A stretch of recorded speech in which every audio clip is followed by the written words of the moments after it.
Have Spurs just been Spurs? Or have Juve been... Have they both been each other? I think there's an argument to say that. The second goal, which ultimately killed it, you know, Higuain drops off. Sanchez, the centre-half, goes in with him. He lets Higuain get turned because he gets wrong side. And then Davis puts the hand up. I think Trippier puts the hand up for offside. Dybala gets in. Good night and God bless. You can't make those mistakes in a split second. Just after the hour mark, 2 or 3 minutes, you switch off a couple of times against quality like this, you get punished. You switch off in Turin, you're 2-0 down before you know it. You get all the plaudits for coming back, doesn't matter. You're shooting yourself in the foot. I was sitting thinking, right, we're going to be talking about a team that's 20 points off the lead in the Premier League, completely outplaying Juventus over 160 minutes or thereabouts.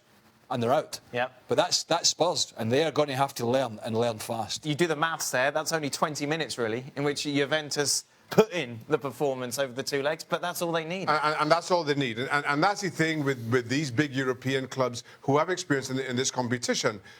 As we were saying yesterday about Real Madrid, Ali was making the point, you've got to kill them not once but twice. You dominate 2 legs, especially in this first half. Son is running ragged over Barzagli. Yeah. Kane is getting the better of Chiellini almost every single time he runs at him. Yet you're going at the break 1-0 up. A lot of close chances, but Juventus are still in the game. And then all of a sudden, a little shift of formation. Asamoah comes up the left. Douglas Costa switches to the right. The front 2 get closer, and you can't cope. And in 5 minutes, that tie is dead. And you know, you give Juventus a lead with 20 minutes to go in the game, you're not going to get back in the game. Now, here's the thing. That first goal happened for Juventus, right? They score, and you could sense it. We're watching it. You can sense it. Miles away, the Spurs were like, uh-oh. Yeah. Uh-oh, wait a minute. Wait a second. Are we going to come up short? How are we tying this game right now? We've been so much better than they have. We have been the better team. We have created opportunities. And while you're thinking that, Juventus is going the other way and scoring the game winner. It gives you a sense of how there is a difference between the teams that pretend, that want to get to a certain level, and the teams that are squarely parked on that level, that live in that sort of category. Real Madrid, Juventus, these teams that historically have been successful, you not only do you have to kill them, not only do you have to run them over, you have to be able that on the day, in key moments of the game, recognize that those are the moments that you have to be better than them. Not over 60 minutes, but over 90 minutes. And you don't do it, you're out. And you're asking yourself, how did this happen? How did this happen? You got Juventus. Do you know, one thing for me is, right, as Ali said, the goal went in from Higuain. And you got to be, from a Spurs perspective, that's the warning signs. But they just ploughed on. They just ploughed on doing the same thing, which is fine, it was pretty. But maybe, in hindsight, now looking back, because they're still through at that point. They've got the 2 away goals, so they're still through. Maybe just take a breath, take a step back, organise and say, all right, let them come on to us for a little bit, and then we'll try and hit them on the counter. But they just left themselves too I think, and that's the thing. When you talk about these clubs with European history and the difference between a Juventus and a Spurs in this competition, Spurs concede the goal from Juventus, and there's a change in not just on the park. It goes quiet in the stands, and it translates itself onto what's happening on the field for the 11 players. They get nervous, they're unsure, and then before you know it, as I mentioned, the second goes in, and good night, Tottenham Hotspur. And as much as we mock him and talk about his weight and question, you know, his... Well, I don't know who's talking about his diet. Gonzalo Higuain. You know, this is why, you know, he is a world-class striker. Yeah, he hadn't appeared whatsoever throughout the course of the match. And really, none of the Juventus attacking players really had appeared. But in a moment in which you needed your number 9 to score a goal, he scores a goal, gives you hope, and then hold-up play, gives you something different. The ability to move away from the ball, recognize where he has to hold up the play, where the pass needs to go, and then to play the pass that he did. And then Dybala scores, and you're like, wait a minute, how are they winning? Well, that's because they have players in key positions that if you don't pay attention, they kill you. That's what they do. Let's bring Gab Marcotti into the conversation. Gab, what do you make of what the boys are saying? I mean, I agree about Spurs having the better of it over 180 minutes. I would modulate that, though, with the fact that certainly in the first leg, even when they were having the better of it, they conceded that chance that Higuain really should have buried, and they conceded that late penalty. And I think that's one of the issues with Tottenham, is that right now there are players out there, maybe it's inexperience, maybe some of them aren't good enough, maybe some of them are Davinson Sanchez and Aurier, and who do silly things that lead you to mistakes. And Juve are the kind of side that punish mistakes.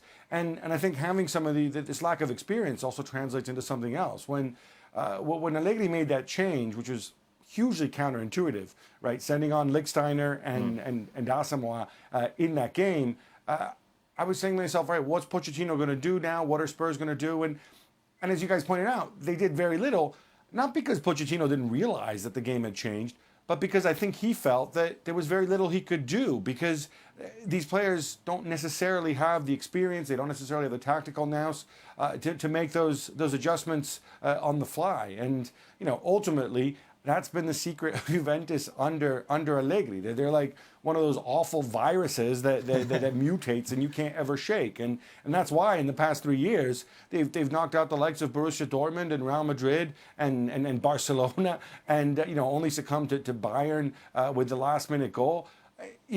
There's a reason for this, is that they're always there. They never go away, and they punish you. He's won 3 titles and he's been to 2 Champions League finals, Allegri, and people call him for his head. Yep. And not too long ago. And he's been awful and they're awful, but for a team that's so-called awful, they don't have to get some results. Yep. I mean, Spurs, lots of Spurs players played really well in the 2 games. I mean, really well, right? If you look at Dembele and Eriksen, and Son was lively today, I mean, but they're out. Now, Chiellini in his press conference has killed them. I mean, some might say he's killed them on the park, but he's killed them in his press conference after the game, talking to the media. He's saying, this is Tottenham. They do lots of nice things, but they never get to the end. And that's going to be the big question now coming up. They are still in the FA Cup. They've got the top 4 to go for. They've got a new stadium to move into at some point next year. But he's saying they don't have the mental strength, and some might say it's inexperience. He calls it mental strength and fortitude to get to the end result. And that, ultimately, might be the difference for Spurs down the line, because people are going to say, Harry Kane, is he going to stay? Christian Eriksen is going to stay. Yep. When are you going to start winning trophies? Football's nice, football's pretty. End product. The level of success that a team like Juventus has achieved, or Real Madrid has achieved, allows you as a player to have within your blood that confidence that we're not out of it. Yeah. We're never out. It gives you that sense of character and personality that a team like Spurs doesn't have in their history, doesn't have in terms of success. And so when you're Chiellini and you know how to close out a game and you know that you're always in it, it's because you have had a history of doing it time and time again. Whereas Spurs, the moment that first goal went in by Juventus, you could see those shirts getting tight. You could see that now they're not playing nearly as freely as they were before. You could see that they were sensing, oh boy, are we really going to blow this? And they certainly did. Don't want Juve in the next round, do you? Not really. Well, I mean, in saying that, they aren't playing fantastic, and they've been very similar at times in Serie A, but they're getting results, and I just don't think they're as good as they were a year or 2 ago when we saw them in the Champions League final. Well, we saw them last year in the Champions League final, and we saw them against Barcelona recently in the Champions League final. I don't think they're at that level, but they can still be a nail and a thorn in your side.